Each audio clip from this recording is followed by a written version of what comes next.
स्वस्थ रहने के लिए सबसे पहली बात है सूर्य उदय होने से पहले इंसान उठ जाओ, तंदुरुस्त रहेगा।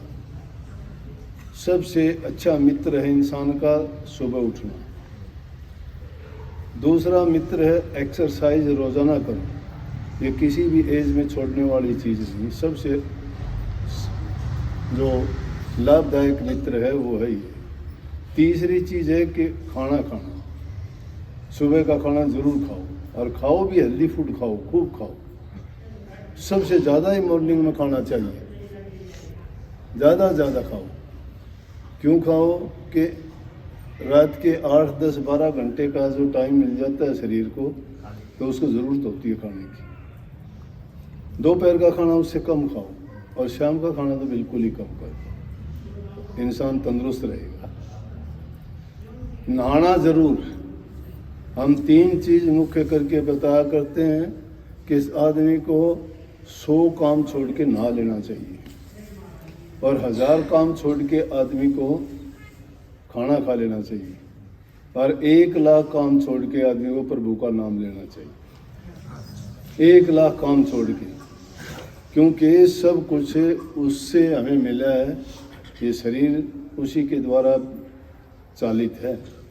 जब तक उसको हम याद रखेंगे, हमारे विचार भी शुद्ध रहेंगे, हमारा रहन सहन भी सही रहेगा, हम पाप कर्म, दुष्कर्म, बुराइयों से भी बचेंगे, हमारे अच्छे विचार, शुद्ध विचार होंगे, और जब भी कुछ ऐसा करना चाहेंगे तो वो नहीं होगा। मतलब जो चीज़ अनवांटेड होगी वो नहीं कर पाएंगे। और इंसान जब एक बार आदत बना लेता है, चाहे वो बुरी हो चाहे भली हो, उसको छोड़ना बड़ा मुश्किल होता है। किसी चीज़ को लगा लेना तो बहुत ईजी है। जैसे अब जवान बच्चे कहते मेरा पढ़ाई में मन नहीं लगता, तो तेरा दूसरा काम क्या है वो बता दे। बच्चे का काम तो पढ़ाई करना है, दूसरा काम क्या है कि भाई तेरे 10 काम तो है नहीं, तेरा एक ही काम है, वो ही तू कर नहीं पाता। कहते मन नहीं लगता। मन ना लगने का कारण क्या? उदासीनता।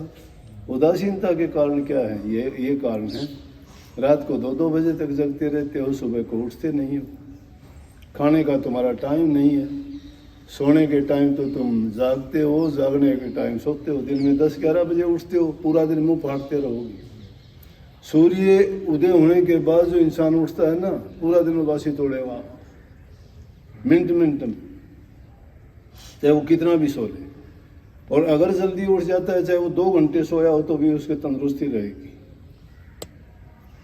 तो सबसे अच्छी चीज़ है, इंसान को अपनी पहली ज़रूरत है कि शरीर को तंदुरुस्त रखो। जिस इंसान के पास तंदुरुस्ती है, प्रसन्नचित्त रहेगा, अच्छी बात सोचेगा, जो भी काम करेगा उसमें कंसंट्रेट कर पाओगा, अच्छी तरह पूरी लगन के साथ उसमें काम करेगा, और जो भी काम करेगा उसमें असफलता नहीं मिलेगी उसको। क्योंकि असफलता तो जब मिलती है वो करना चाहता नहीं है, करना भी पड़ता है, उदासीनता के साथ करता है, करना कुछ चाहता हो कुछ जाता है। और एक बार जब खराब हो जाता है तो इंसान भटक जाता है, और भटके हुए इंसान को मंजिल मिलने में बड़ी कठिनाई होती है। तो इसलिए भटकाव से बचो। ये चिंता ना करो कि ये होगा नहीं होगा, समय है, समय बदलता रहता है, बदल जाएगा, हमेशा एक जैसा नहीं रहता। अगर इंतज़ार करके देखोगे ना, रोज़ाना परमात्मा ने सब चीज़ों के लिए शिक्षा तो बहुत दी है। कुदरत को ही अगर देख लेंगे, समझ लेंगे, तो सब कुछ सूर्य उदय होता है, दोपहर होती है, शाम को ढल जाता है, रात आ जाती है। लेकिन रात आने पर अगर कोई आदमी सोच ले सुबह नहीं होगी तो उसकी गलती है। रात बीत जाती है, सुबह का प्रकाश फिर आता है, सूर्य उदय होता है। दुख इंसान की ज़िंदगी में आते हैं, आते रहते हैं, क्योंकि कर्म का फल है। इंसान कर्म करता है, कर्म का जहाँ भी एक्शन होगा वहाँ रिएक्शन है। अब कर्म कैसा है? अच्छा है तो उसका अच्छा परिणाम है, बुरा है तो उसका परिणाम बुरा है। लेकिन कर्म को अगर सोच के किया जाए तो इंसान बहुत से कष्टों से, दुखों से बच सकता है। परंतु कर्म जो खुद इंसान करता है, खुद करता है, उसको पता भी है कि ये कर्म तेरा अच्छा नहीं है, बुरा है, मुश्किल हो जाएगी। क्या हमारे ग्रंथों को देख लो, चाहे फकीरों की, संतों की, महात्माओं की, विद्वानों की, दार्शनिकों की, या जितने भी थिंकर्स हुए हैं उनकी अगर बातों को सुनोगे तो उन्होंने मिथ्या बात नहीं कही। हर बात में उनकी बात में बड़ी गहराई है। बड़े अनुभव और तजर्बे के साथ जब उनके साथ घटित हुई, उसी घटना को उन्होंने नाम दे दिया कि ऐसा करोगे तो ऐसा हो जाएगा। जिस प्रकार से दूध से मक्खन निकालने के लिए उसको गर्म करते हैं, जमाते हैं, फिर उसको बिलो के मथ के फिर उसमें से मक्खन निकालते हैं, इसी प्रकार से उन्होंने उन बातों को अपनी ज़िंदगी में आजमाया। उन चीज़ों को देखने के बाद में जो उनको प्राप्त हुई वो उसके सार वस्तु हमें बता के गए कि ऐसा करो। तो सब की मंजिल एक ही है। आप डॉक्टर लोग भी सबसे पहले कुर्सी पर बैठते हो या कागज़ पर दवाई लिखना शुरू करते हो या सुबह को उठते हो, जाके अपनी कुर्सी को मत्था टेकते हो, उसको चिचकारते हो, परमात्मा को याद करते हो। सब डॉक्टर लोग मैंने देखा कि मैं पूछ लिया, डॉक्टरों के पास जाते हैं, दवाई लिखते हैं, कोने में लिखते हैं RX। वाह भैया RX क्या होता है? मैंने फिर पूछा, मैं बोले RX क्या होता है? मैंने जापानी भाषा में परमात्मा का नाम है। तो सीधा परमात्मा का ही नाम ले ले भाई। कबीर साहब वाली बात होगी। कबीर साहब एक बार उन्होंने आडम्बरों पर बड़ा कुठाराघात किया। लोगों के भ्रमों को निकालने के लिए बड़ी तथ्य और जो सही और सकारात्मक बात उनके आगे रखी। एक बार सुबह सुबह घूमने के लिए निकले। घूमने के लिए मतलब ये घरों में आजकल टॉयलेट बनने शुरू हुए, पहले नहीं थे। इंसान सब बाहर जाते थे, पानी एक लुटिया में लेके और जंगल में घूमने के लिए जाते थे। तो उनको जंगल के नाम से, घूमने के नाम से कहते थे, बुरा नाम नहीं लेते थे कि घूमने जा रहा। तो कबीर साहब जुला जाति से थे। लोग कहते थे नीची जाति से है, कि जो शूद्र जाति से हो उसको गुरु या ऊंची जाति वाले उनको शिष्य नहीं बनाते थे। जिस प्रकार से एकलव्य को द्रोणाचार्य ने शिष्य नहीं बनाया।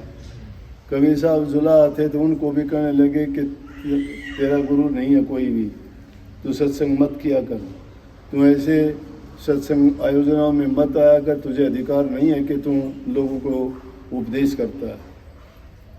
बोले भैया अच्छा ये बात है। तो एक दिन सुबह सुबह जब कबीर साहब निकले, सामने से रामानंद जी आगे पंडित थे। उन्होंने कहा पंडित जी राम राम। नहीं बोले नहीं पंडित जी। घूम के आगे कबीर साहब जब तालाब में आके उन्होंने कुल्ला किया, हाथ धोए, मुंह धोया, और कबीर साहब जब तक मुड़ के वापिस आ गए, फिर बोले पंडित जी राम राम। बोले राम राम बेटा राम राम। बोला पंडित जी पहले आप राम राम नहीं बोले, मैंने पहले बोला था। बोला बेटा जब अशुद्ध था। बोला अशुद्ध कैसे थे? बोला मैं जब तक बाहर घूम के आया था ना, कुल्ला दातन कुछ नहीं किया था इसलिए। बोला अब शुद्ध हो गया। बोला शुद्ध किससे हुए? बोला जल से। बोला जल कहाँ से आया था? बोला बादलों से। बोला बादलों में जल शुद्ध किस चीज़ से हुआ? बोला वो समुद्र का पानी था जिसमें मेंढक मछली सब कुछ, वो तो गंदा पानी होता है। बोला बादलों में चला गया था, वहाँ तरह तरह की जो यज्ञ हवन में पूजा पाठ करते हैं, मंत्र करते हैं, उस आकाश में उन वाणियों से शुद्ध होके वो जल आ गया। तो बोला वो किस चीज़ से शुद्ध? वाणी में क्या था? बोला राम का नाम। बोला मैंने कि प्रेतों का नाम लिया था? मैंने राम का ही नाम लिया था। जो सब चीज़ों को शुद्ध करने वाली चीज़ है वो प्रभु का नाम इतनी देर से लिया, उसको पहले क्यों ना ले लेते हैं? इसलिए मैं तो ये कहा करता हूँ भाई, चाहे कितना भी दुख हो, जब कोई चिंता हो या परेशानी हो, एकांत में बैठ के अपना इष्ट परमात्मा को तो आपने नहीं देखा, परमात्मा को नहीं देखा है ना आपको कोई दिखा सकता है। क्यों नहीं दिखा सकता? उसका कारण है कि वो कोई फॉर्म में नहीं है, उसका कोई रूप नहीं है, उसको अरूप कहते हैं। सर्व जगह सर्वमान्य है, सर्वज्ञ है, समझ गए? तो इसलिए जब उसका रूप नहीं है कोई भी, तो किस चीज़ में देखोगे उसको? गुरु ने जो रास्ता बताया है, तुम्हारा जो भी इष्ट है वो एक माध्यम है, वो तुम्हें उससे मिलाने का रास्ता बताता है। और जब उसको तुम देखोगे, उन्होंने जो मंत्र दिया है उस मंत्र को तुम याद करोगे मंत्र भी मंतव्य है, अपने मन के अंदर शिथिर होना है।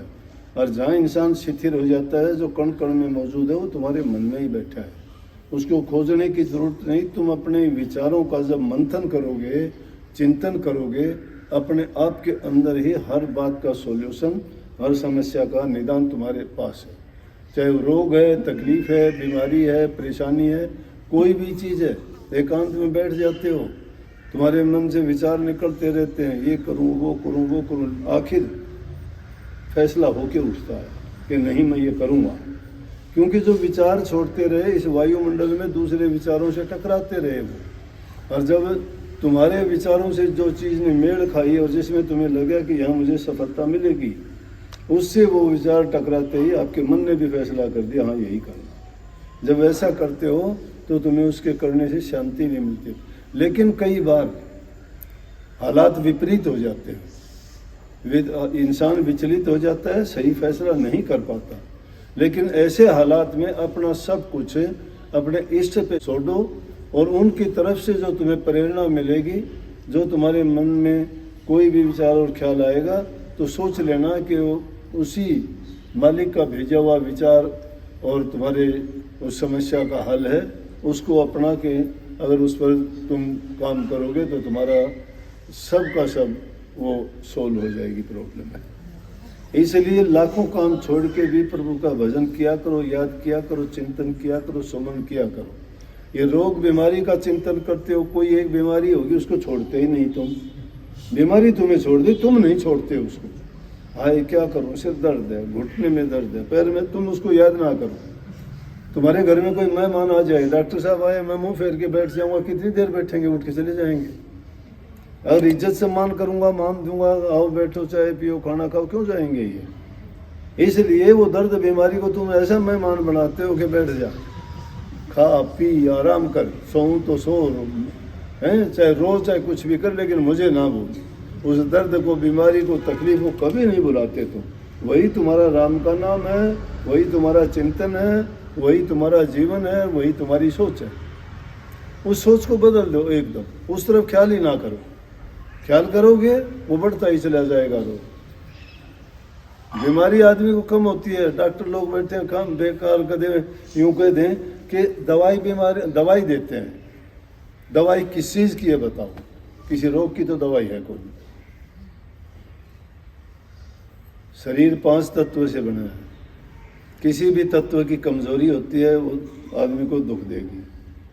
उस तत्व की पूर्ति करने के लिए दवाई देते हैं। दर्द में बहुत सी तो दवाइयों में अफीम मिली होती है, इन इंजेक्शनों में, इनमें वो तुम्हें नशा देती है।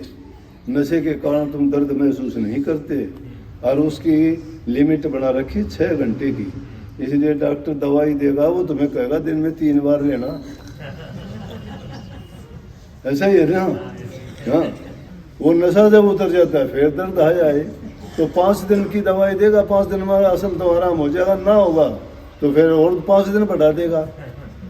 यही है ना, उससे नहीं होगा और स्ट्रॉन्ग दे देगा, लेकिन उसका साइड इफेक्ट नहीं देखते, उसने शरीर में कितना नुकसान और कर दिया। इसलिए मैं कहता हूँ जब कोई दवा रोग बीमारी होती है तो उदासीनता कर दिया करो, उसकी परवाह ना किया करो, मन को और कहीं लगा लिया करो। बीमारी में ना लगाओ, चिंता में ना लगाओ, तकलीफ में ना लगाओ। उसमें लगाओगे परेशान हो जाओगे ना। उसको छोड़ के सारा खेल मन का है, मन के जीते जीत है, मन के हारे हार। अगर मन कहता है तुम काम करते हो, मन के कहे बन गैर बन तज बस्ती माँ, कहे कबीर क्या कीजिए ये मन माने ना। मन ही पितर देवता और मन ही पितर भूत, मन ही हर होत हर, मन को भजे सो चित। जो मन में तुम याद रखते हो वही चीज़ तुम्हारे सामने आके खड़ी हो जाती है। कभी तुम सपने में देखते हो, कभी जागृत में देखते हो, तो कभी सुसुप्ति की हालत में वही चीज़ें आपको घेरे रखती है। इसलिए इन बीमारियों से तकलीफ रोज़ाना तुम लेके आते हो, मैं कि बेस्ट डॉक्टर थोड़ा हूँ, मैं आपको ये तो कहता हूँ आशीर्वाद दे जाओ, हो जाओगे ठीक। तुम्हारा विश्वास है मेरे ऊपर, सच्ची बात तो ये है, तुम्हारा विश्वास है महाराज जी कहेंगे तो ठीक हो जाओगे। मैं कहता हूँ ठीक हो जाओगे, तुम कहो हो महाराज जान कह दिया ठीक होगी, लेकिन घरवाला कहते हैं वतन बेरा से कैसे ठीक हो जाऊंगी। उनके साथ झगड़ा कर लोगे क्योंकि उनमें विश्वास नहीं है आपका। तो किससे विश्वास किस में हुआ? मन में। तो सब चीज़ों की दवाई मन है। मन को ठीक रखा करो, काबू में रखा करो, समझा के रखा करो, तकलीफ होंगी नहीं। सबको बहुत बहुत आशीर्वाद। राधा स्वामी।